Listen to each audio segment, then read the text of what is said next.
Mean लगन और दिसंबर 2025 का ग्रहों का गोचर। लगन में आए हुए हैं आपके सैटर्न।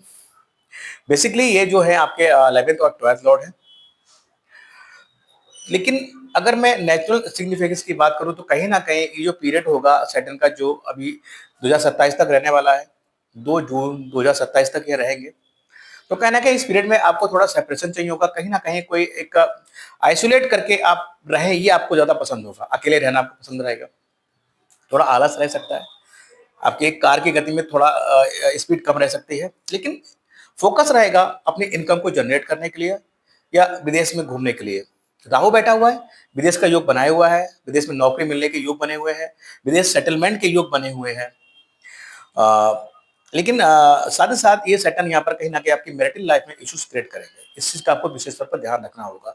केतु पंचम भाव में बैठे हैं, वहीं मार्स आपके 10th हाउस में बैठे हैं, तो नौकरी का भाव बहुत प्रबल बना हुआ है, कर्म का भाव बहुत प्रबल बना है। थोड़े चैलेंजेस आएंगे, लेकिन ओवरऑल सही और गलत का फर्क करते हुए आप चीजों को आगे करेंगे, then it will be okay. आपके लिए बहुत ही मान प्रतिष्ठा, पद प्रतिष्ठा और आपके फाइनेंशियली बहुत बेनिफिशियल योग यहाँ पर रहेगा। सरकारी नौकरी जो तलाश कर रहे हैं उनको वो नौकरी मिलती हुई नजर आ रही है।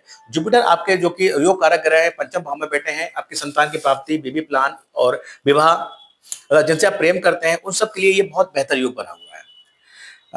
जो लोग स्टूडेंट हैं उनके लिए भी कम मेहनत में बहुत अच्छा आउटपुट यहाँ नजर आ रहा है।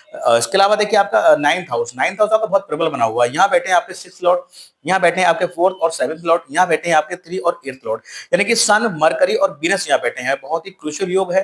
भाग का भाव आपका बहुत मजबूत है। ये जो महीना है, कोई भी कुछ भी काम करेंगे भाग का पूर्ण सपोर्ट रहेगा और आप सफल हो जाएंगे, ये जान लीजिए। छोटी मोटी यात्राएं इस पीरियड में आपको रहेंगी और वो सब आपको कहीं ना कहीं आपको बेनिफिट पहुंचाएंगी। प्रॉपर्टी के पॉइंट ऑफ व्यू से अच्छा महीना है। जिन लोगों की शादी नहीं हुई है और ऐसा योग बना हुआ है उनकी जन्म पत्रिका में, तो शादी के बाद भाग्य का उदय है। इस स्पाउस के साथ लंबी यात्राएं करने के योग हैं। हायर स्टडी अगर कर रहे हैं तो थोड़ा सा संघर्ष, थोड़ा से एफर्ट्स के बाद वो कंप्लीट होती हुई नजर आ रही है।